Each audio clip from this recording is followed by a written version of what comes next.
Hi, friends. I am Freya.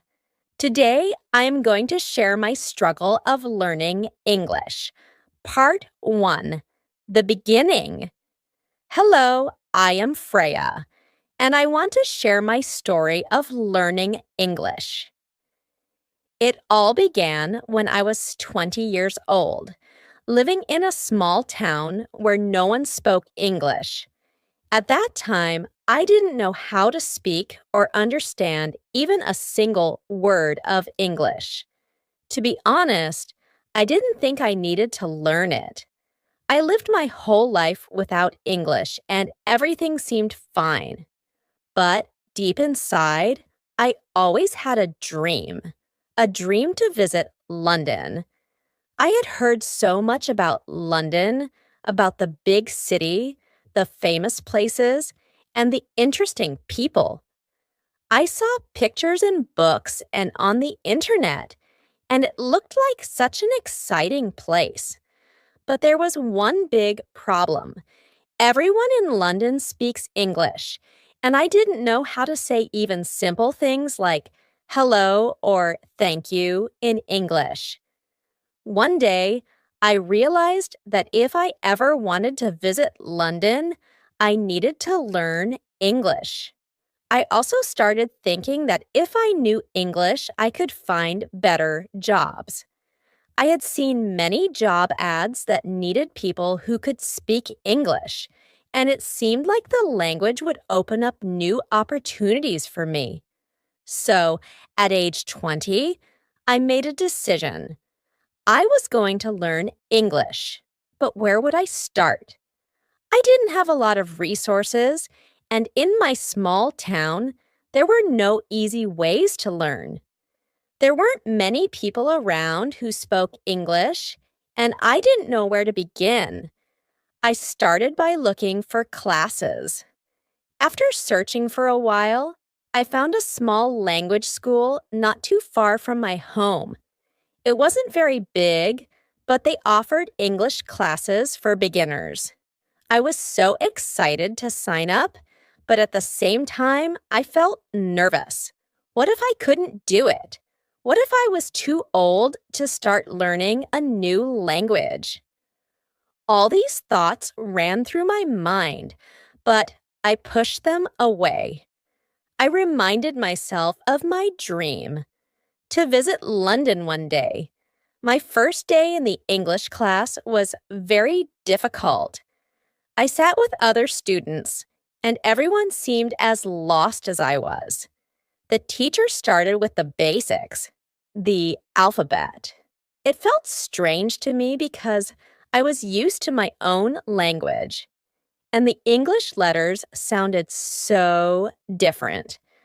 I couldn't even pronounce simple words like cat or dog correctly. I was embarrassed every time I had to speak in front of the class because I made so many mistakes. After the first class, I remember going home and feeling overwhelmed. I thought, how will I ever learn this? English is so hard. I wanted to give up right then. I felt like learning English would be too difficult, and maybe I wasn't smart enough to do it. But I didn't quit. I told myself, Freya, you've made the decision to learn. You can't stop now. So I went back to class the next day. Each day felt like a struggle, but I kept going. My teacher was patient and kind, and that helped. She encouraged me, telling me that learning a language takes time and practice, and it was okay to make mistakes. The more I practiced, the more I began to understand. I learned how to say simple things like good morning and how are you? I still couldn't have a full conversation, but at least I was starting to recognize words. I started to write them down and repeat them to myself at home. During this time, I also tried to teach myself more English by using whatever I could find. I borrowed books from the library and started watching English shows with subtitles. I didn't understand much at first, but I hoped that if I kept watching, I would slowly pick up new words. It was hard, really hard. Sometimes I felt like I wasn't improving at all, but every time I thought about quitting, I reminded myself why I started. I thought about London, about the dream I had to visit that city. I knew that if I gave up now, I would never get there. So I kept going. Even though my progress was slow, I could feel that I was getting better little by little. I knew it would be a long journey, but I was determined to learn. I wasn't just learning a language, I was chasing my dream. Part 2: The difficulty of learning a new language. In the early days of learning English, things were very difficult for me. Every day felt like a struggle, and I often wondered if I would ever be able to speak English properly. The language seemed strange to me, and no matter how hard I tried, I kept making mistakes. One of the hardest things for me was grammar. English grammar was confusing, and it didn't seem to make any sense. In my language, the rules were different, so I kept mixing things up. I didn't understand why the words in English were put together in such strange ways. Sometimes I couldn't even figure out where to begin. Like it felt like I was lost in a big, confusing maze of words. Another challenge was a pronunciation. The way English words sounded was very different from my own language. Some sounds in English didn't even exist in my native language, so my mouth wasn't used to saying them. When I tried to say words out loud in class, they sounded wrong. I could hear myself making mistakes, but I didn't know how to fix them. It was embarrassing, especially when I tried to speak in front of others. I was afraid people would laugh at me. I remember one time in class, we were practicing saying simple sentences. The teacher asked me to say, "The cat is on the mat." It sounded easy, but when I spoke, my pronunciation was all wrong.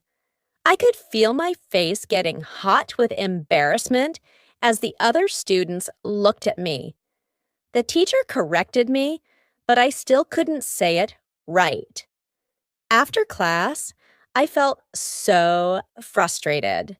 I asked myself, why is this so hard? Will I ever be able to speak English? It wasn't just in class that I struggled. Outside of class, I tried to practice, but it didn't always go well. When I went to the market or walked around my town, I tried to say a few English words to myself, but people would sometimes give me strange looks because they didn't know what I was saying. There were very few people around me who spoke English, so I had no one to practice with. I felt alone in my journey, and it seemed like no one understood how hard it was for me. Another thing that made learning English hard was vocabulary. There were so many new words, and I couldn't remember all of them. I would study words one day, and by the next day, I had forgotten half of them. I used flashcards, wrote down words in a notebook, and repeated them out loud. But the words didn't seem to stick.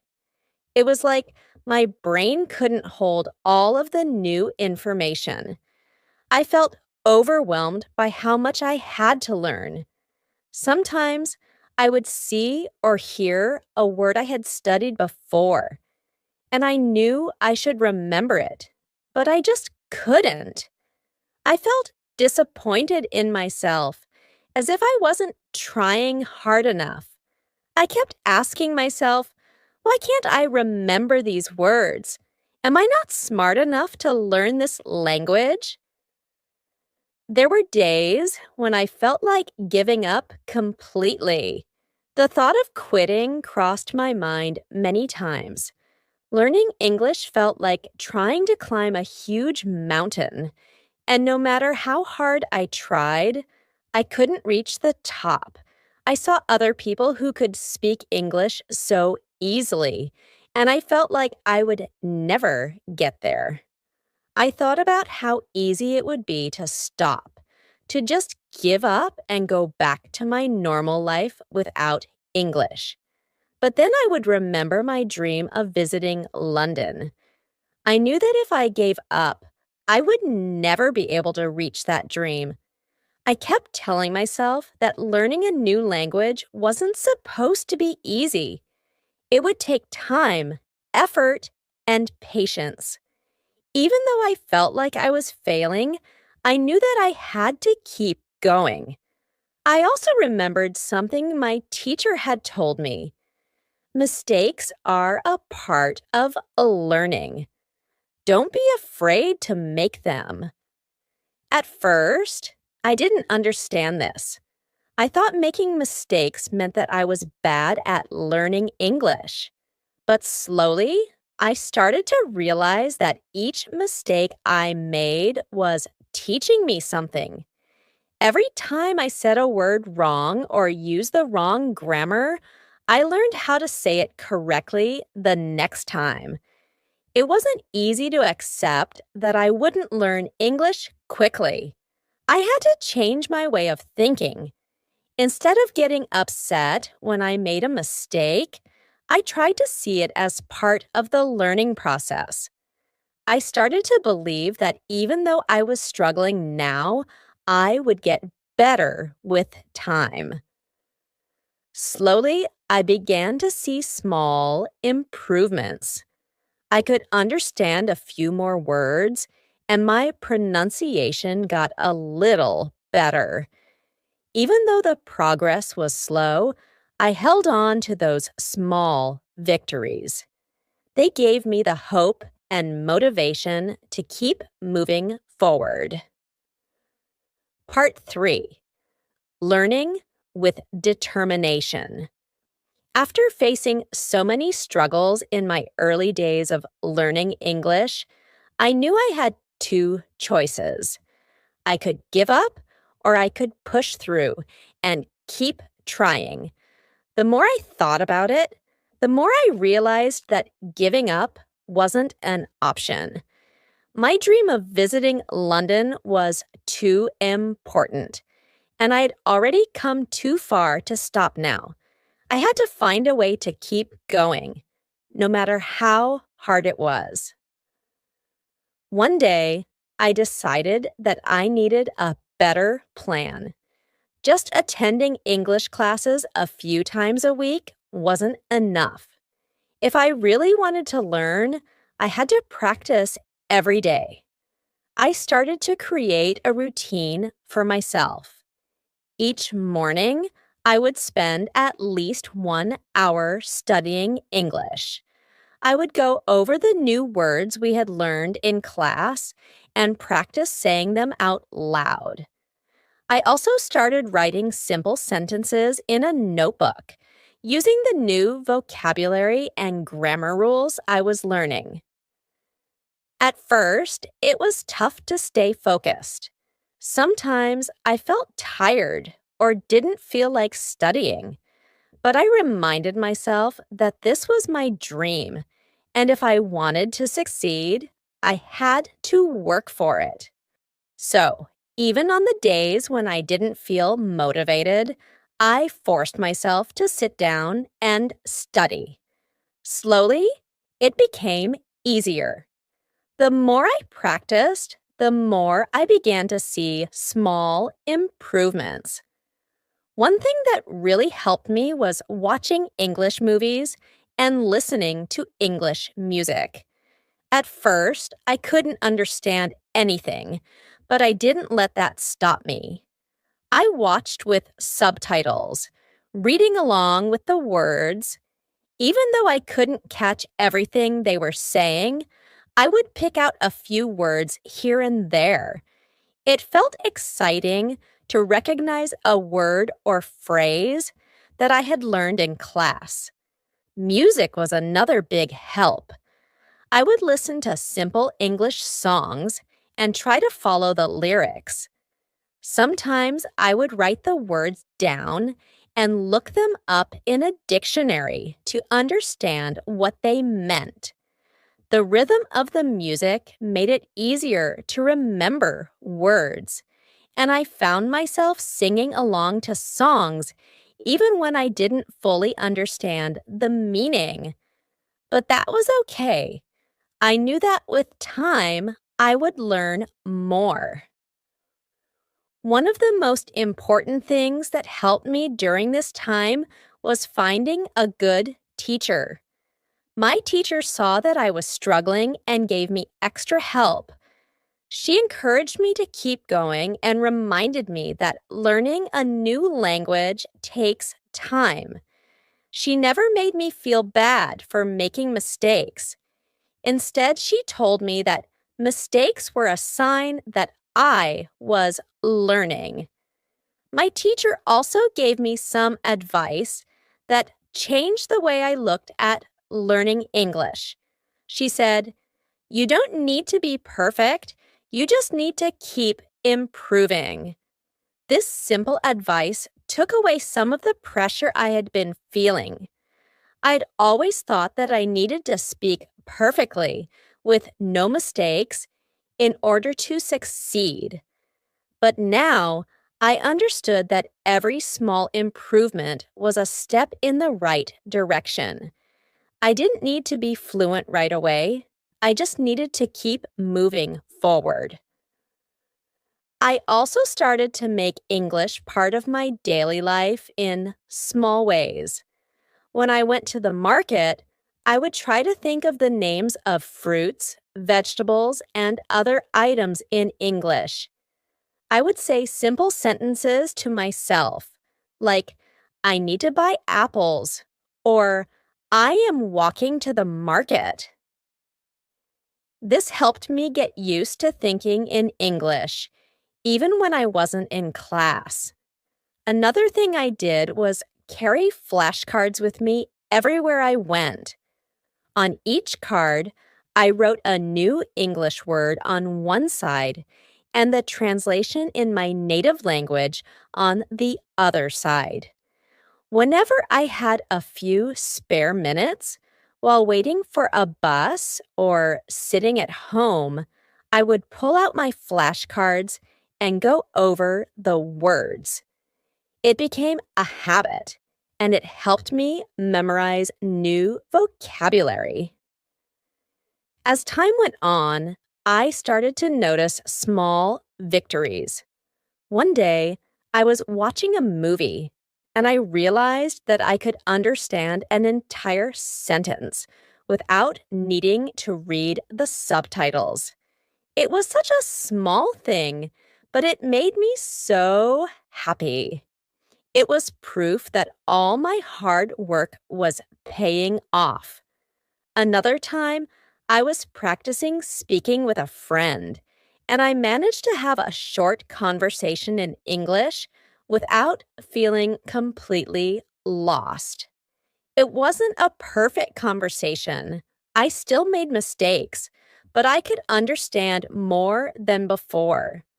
These little successes made me feel proud and motivated me to keep going. Of course, the journey wasn't without challenges. There were still days when I felt frustrated and like I wasn't making enough progress. But instead of letting those feelings stop me, I used them to push myself harder. I told myself, "You've already come this far, Freya. Don't give up now." Looking back, I realized that this was the turning point for me. I had gone from feeling like I couldn't learn English to believing that I could. I had developed a routine, found new ways to practice, and learned to be patient with myself. Each day, I was getting better, even if the progress was slow.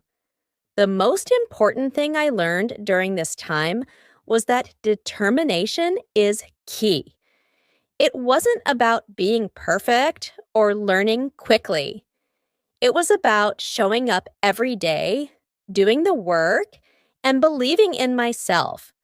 I knew that as long as I stayed focused and determined, I would reach my goal. Part 4. More than just words.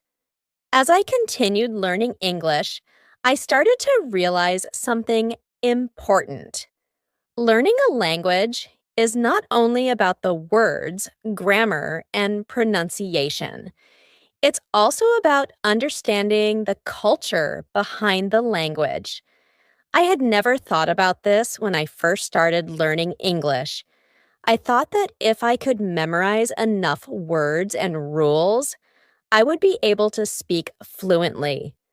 But there was much more to it than that. The first time I noticed this was when I began to have small conversations in English. I could say basic sentences like, "How are you?" or "Where's the bus stop?" But when people answered me, I often felt confused. They didn't just say, "I am fine," or "The bus stop is over there." Instead, they would say things like, "Not too bad," or "It's just around the corner." These phrases were very different from what I had learned in my classes. I didn't understand why they said things that way, and it made me realize that I was missing something important. Another thing that was confusing for me was idiomatic expressions. I remember one time in class, the teacher said, "It's raining cats and dogs." I was shocked. How could it rain cats and dogs? I looked around the room and I saw the other students laughing. I didn't understand the joke. Later, the teacher explained that this was just a common way of saying it was raining heavily. English had many expressions like this that didn't make sense when translated directly, and it was difficult for me to remember all of them. I also struggled with the way native speakers talked. In my English class, we learned to speak slowly and clearly. But when I listened to English speakers in movies, music, or even online videos, they talked so fast. They used words I didn't know, and sometimes they didn't even finish their sentences. It was hard to keep up, and I often felt lost in the conversation. The cultural differences became even clearer when I started learning about politeness in English. In my own language, we have certain ways of showing respect when we speak. I noticed that in English, people were polite in a different way. For example, English speakers say please and thank you a lot. And they often use softer language when asking for something. Instead of saying, "Give me the book," they would say, "Could you please pass me the book?" This was new to me. I had to learn not only how to speak English, but also how to speak it politely in the right context. I began to understand that learning a language means learning a new way of thinking. English speakers have their own ways of expressing themselves that are different from what I was used to. It wasn't just about translating words from my language to English. I had to learn how to think in English, how to express myself in a way that made sense to people who grew up with the language. At first, this was very hard for me. I felt like I was trying to be someone else, like I was putting on a mask when I spoke English. I didn't feel like myself, and that made me uncomfortable. But slowly, I began to see it differently. I realized that I wasn't losing my identity. I was growing. I was becoming someone who could communicate in a new way, someone who could understand and connect with people from different parts of the world. One of the hardest things to understand was humor in English. Jokes and funny expressions in English didn't always make sense to me. People would laugh at things I didn't find funny, and I often felt left out in conversations. For example, I remember watching a comedy show in English with subtitles. The audience was laughing, but I didn't get the joke. I could read the words, but I didn't understand why they were funny. I talked to my teacher about this, and she explained that humor is often based on cultural references. Many jokes come from the way people live, the things they watch on TV, and the experiences they share. If you didn't grow up in that culture, it's hard to understand the joke. This made me realize that learning English wasn't just about language, it was about learning a new culture, too. One thing that helped me was talking to people from different places who spoke English. I started joining online language groups where people from all over the world came together to practice English. These groups helped me not only practice speaking, but also understand how people from different cultures used English. I learned that English could sound very different depending on where the speaker came from. In these groups, I met people from places like the United States, Australia, India, and South Africa. They all spoke English, but their accents, phrases, and ways of speaking were different. At first, it was hard to understand them because they used words and expressions I hadn't learned in class. But as I talked to them more, I started to understand the differences and the similarities in how they spoke. I also learned more about how body language and tone worked in English.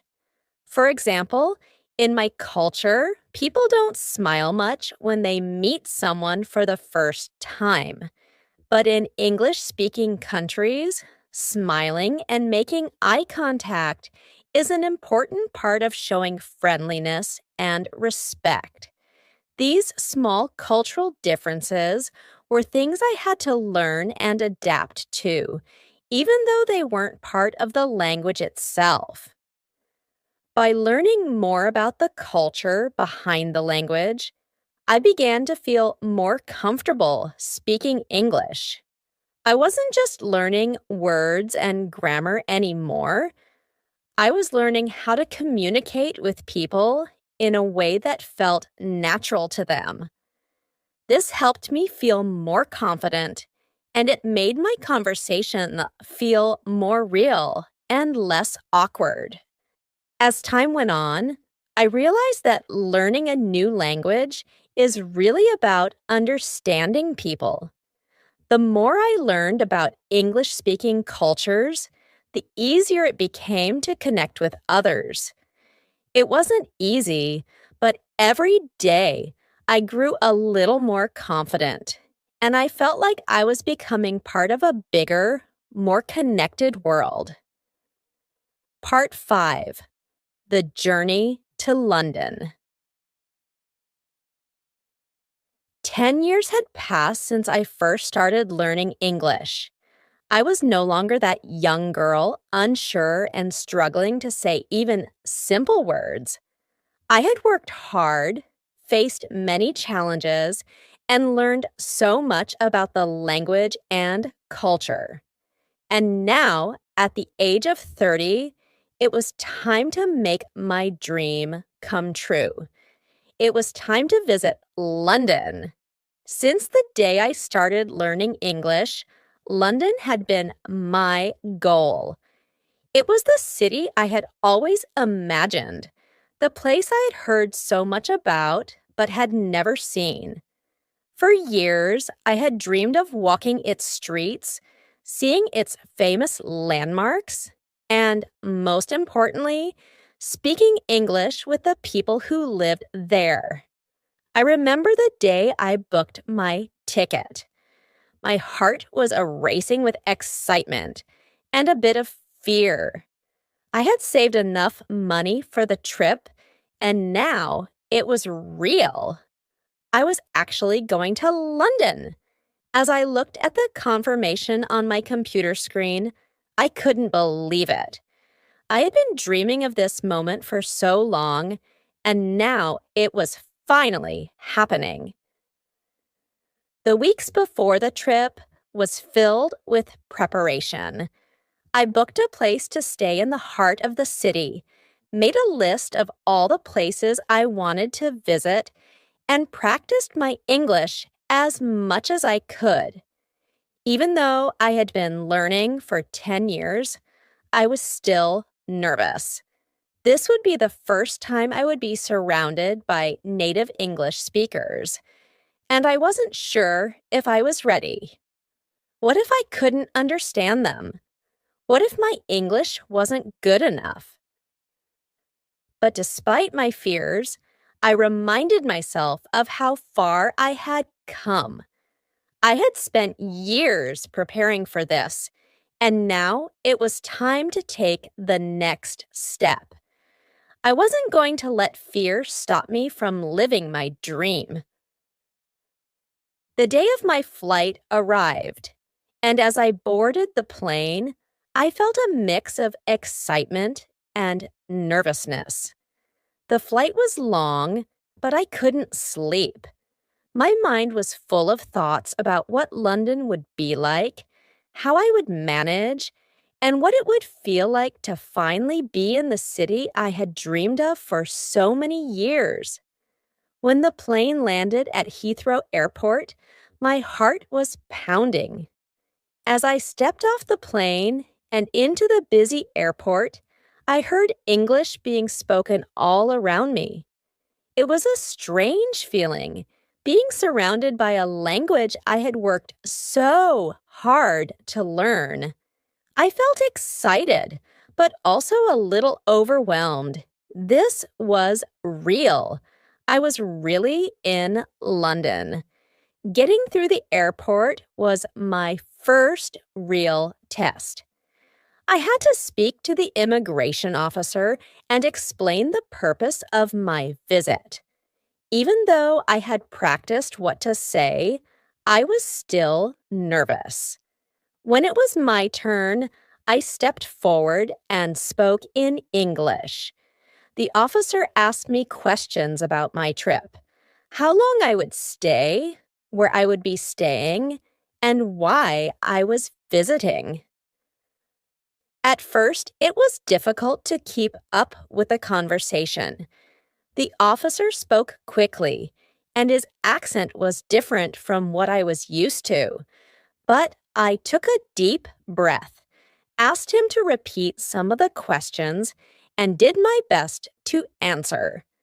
After a few minutes, he stamped my passport with a smile and said, "Welcome to London."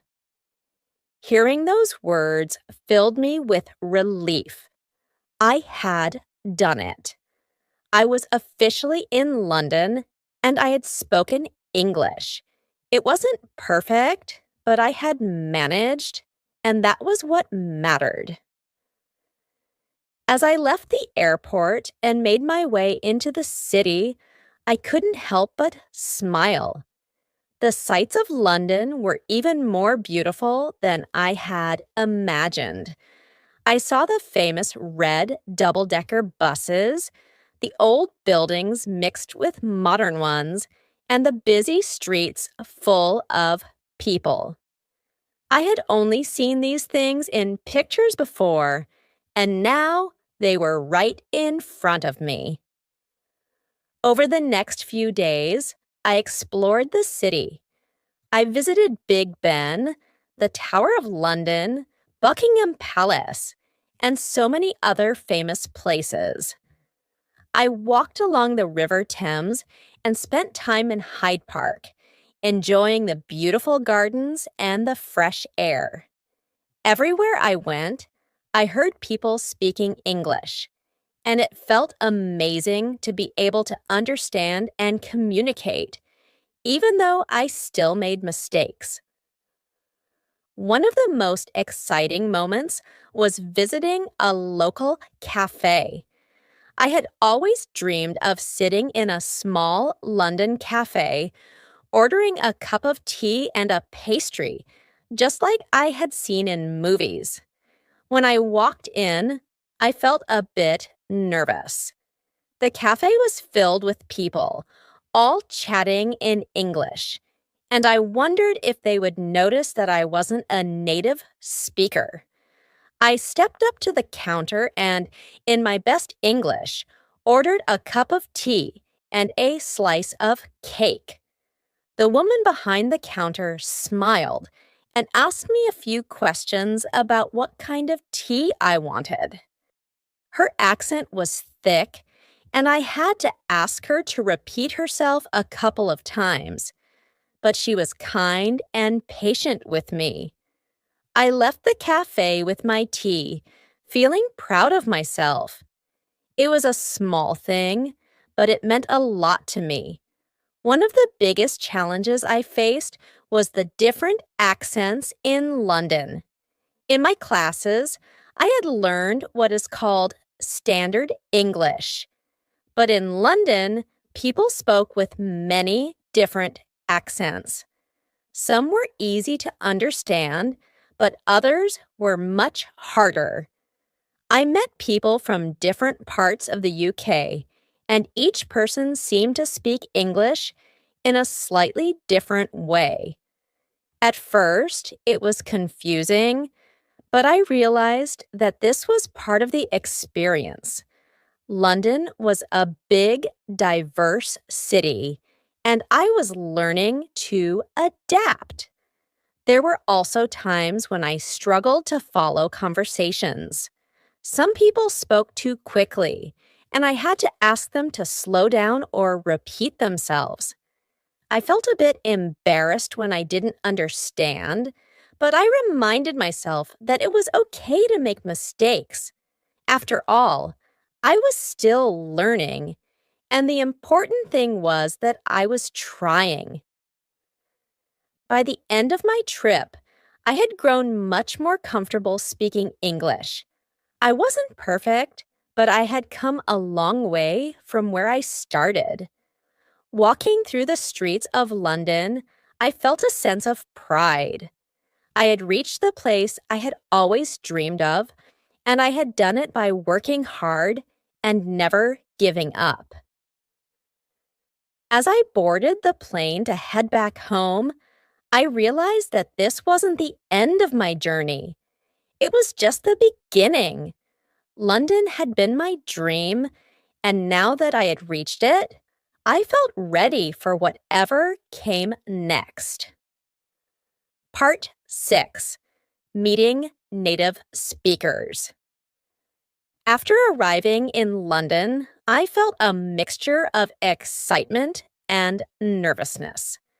I had spent so many years preparing for this moment, dreaming of visiting the city where English is spoken everywhere. But once I was there, I realized that speaking with native English speakers was a whole new challenge. I had learned English in a classroom for many years, but speaking with people who had spoken the language their whole lives was different.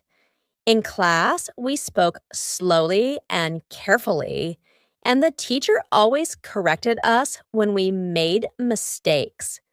But now, in the real world, people spoke quickly, and they didn't stop to correct me when I didn't understand something. One of the first things I noticed was that native English speakers often use slang and informal phrases. These were not the words I had learned in class. For example, when I went to a small shop, I asked the man at the counter how he was doing. Instead of saying, "I'm fine," like I expected, he said, "Not too bad." This confused me. I had never learned this phrase, and I wasn't sure if it was good or bad. Later, I found out that "not too bad" is just a casual way of saying, "I'm okay." Another thing I quickly realized was that accents in London were very different from the English I had heard in class. I had learned standard English, but in London, people spoke with many different accents. Sometimes I would talk to someone and understand them perfectly, but the next person might speak with a strong local accent, and I would struggle to follow along. It was frustrating at times, but it also made me realize how diverse the English language is. One of the first native English speakers I met was a young woman named Emily. We met at a cafe one morning when I was ordering breakfast. I was sitting alone, and she came up to me and asked if the seat next to me was free. I was a bit nervous, but I said, "Yes, please sit down."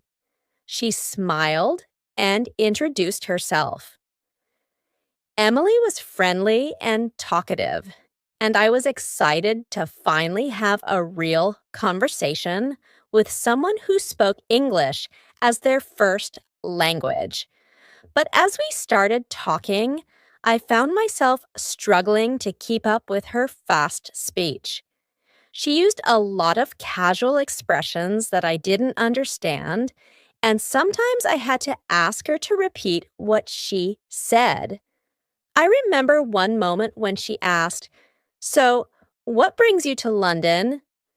I knew she was asking why I had come to the city, but the phrase, "What brings you?" was new to me. I hesitated for a moment before answering, "I've always wanted to visit." Even though I didn't fully understand the question at first, I figured it out by the context. As we continued talking, I made a few mistakes. At one point, I mixed up the past tense of a verb, and Emily smiled and gently corrected me.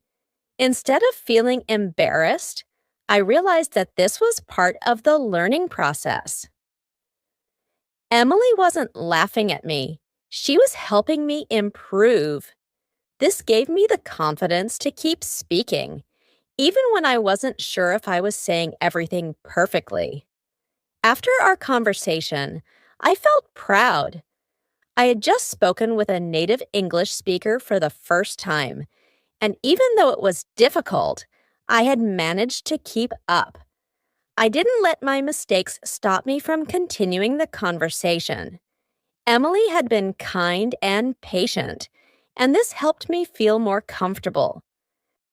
But not every conversation went as smoothly. There were times when I felt completely lost. One afternoon, I visited a busy street market in London. As I walked from stall to stall, looking at the items for sale, I tried to make small talk with the vendors. Most of them spoke quickly, and they didn't always use clear, formal English. They used slang and shortened words, and sometimes I couldn't understand what they were saying at all. I remember one vendor who spoke with a very strong accent. He was selling handmade jewelry, and I wanted to ask about the price of a necklace.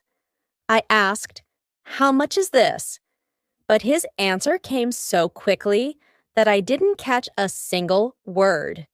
I asked him to repeat, and this time I understood the price, but I still missed the rest of what he was saying. I smiled and nodded politely, but inside I felt frustrated with myself. Why was this so hard? I realized then that speaking with native speakers wasn't just about understanding the words. It was about getting used to the speed of conversation, the informal way people talk, and the cultural differences in how they express themselves. These were things I couldn't learn just by studying textbooks or watching English movies. I had to experience it in real life, and it would take time. Another challenge I faced was joining group conversations. When I was with several people who all spoke English fluently, it was hard to keep up with the fast back and forth. People interrupted each other, laughed, and sometimes spoke over one another. It was difficult to know when to join in, and I often found myself staying quiet because I didn't want to interrupt at the wrong moment or say something that didn't make sense. There was one evening when I was invited to dinner with some new friends I had made in London. They were all native speakers, and the conversation flowed quickly. Everyone was laughing and sharing stories, and I tried my best to follow along. But there were moments when I felt lost, like I was watching a movie in a language I didn't fully understand. I wanted to join in, but by the time I thought of what to say, the conversation had already moved on to a new topic. Despite these challenges, I knew that the only way to get better was to keep trying. I reminded myself that I had come a long way from where I started. Years ago, I couldn't even say hello in English, and now I was having real conversations with native speakers. It wasn't perfect, and it wasn't always easy, but it was progress. One thing that helped me during this time was meeting people who were patient and understanding. Some native speakers were very kind and would slow down their speech when they saw I was struggling. They didn't mind repeating themselves or explaining a phrase if I didn't understand. This made me feel more confident, and it encouraged me to keep practicing. By the end of my time in London, I had learned an important lesson. Speaking with native English speakers would always be a challenge, but it was a challenge I could face. The more I practiced, the easier it became. I didn't have to be perfect. I just had to keep learning, one conversation at a time. Part 7. Reflecting on my journey. Now, at 30 years old, I look back on my journey of learning English with pride and gratitude. It's been 10 years since I first started, and so much has changed in my life since then.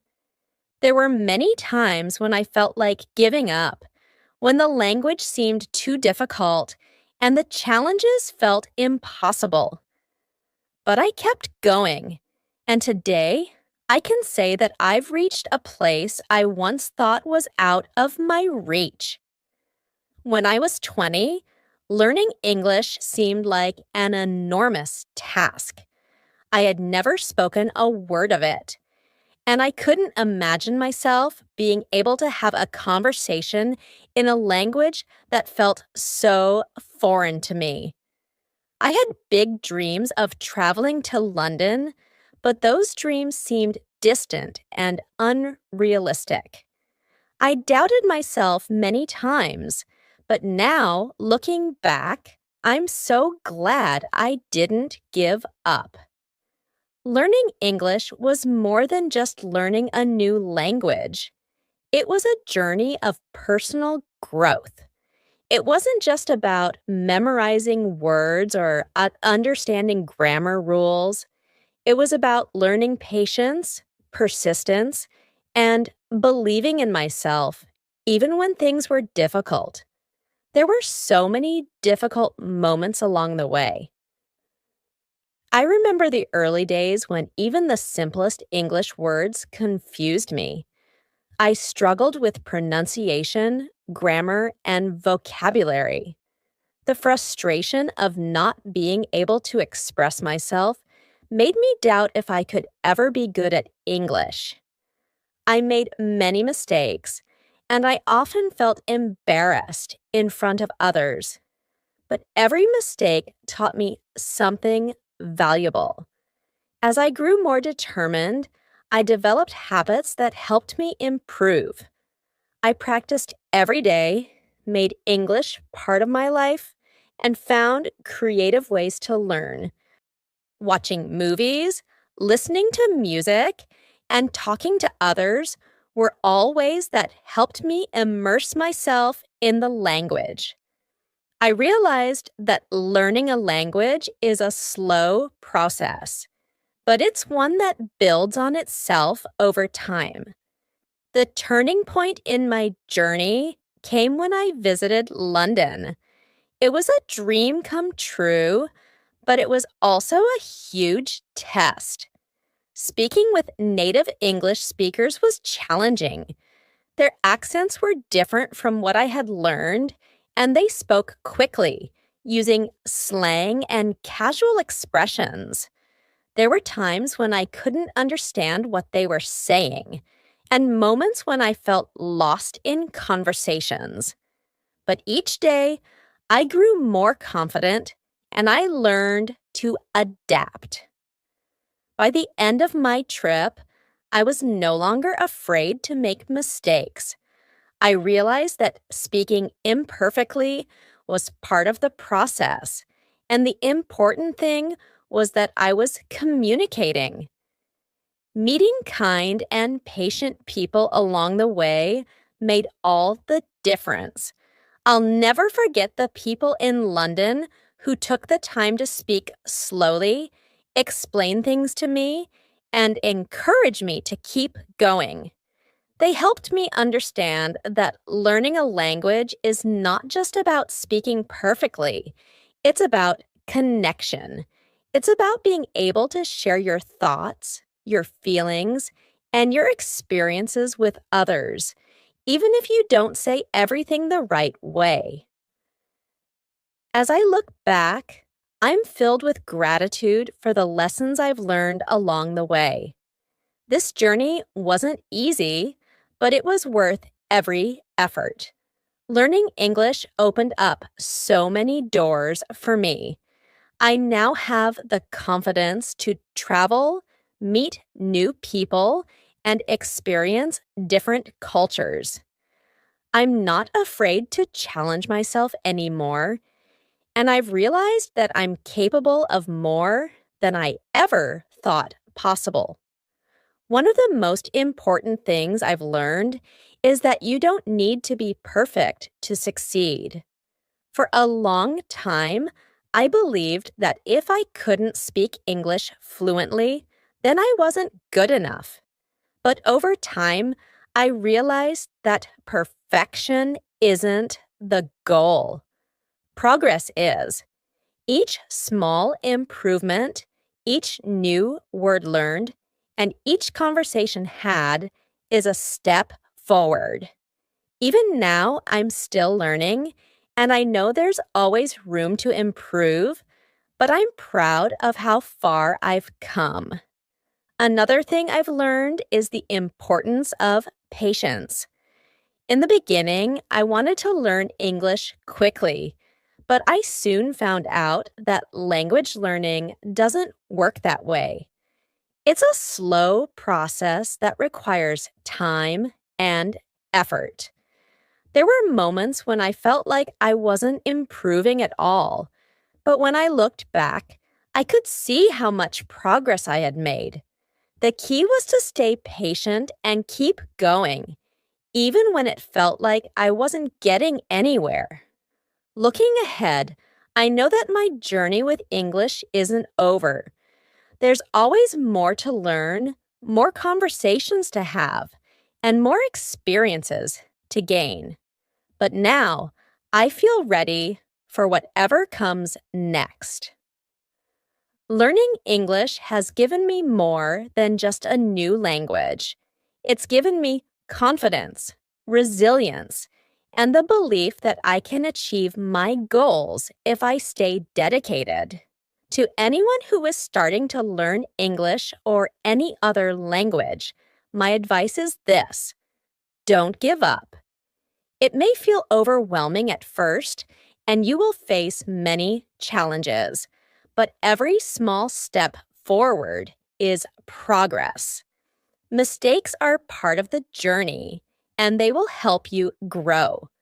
Find joy in the little victories, like understanding a new word or having your first conversation in English. Those moments will keep you motivated.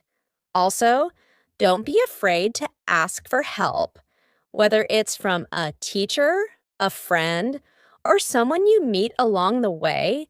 There are always people who will support you. Language learning is about connection, and the more you practice with others, the easier it will become. As I sit here thinking about my 10-year journey, I feel proud of how far I've come.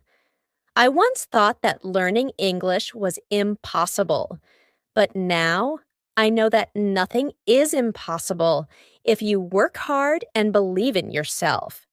My dream of visiting London came true, but more importantly, I discovered that I'm capable of much more than I ever imagined.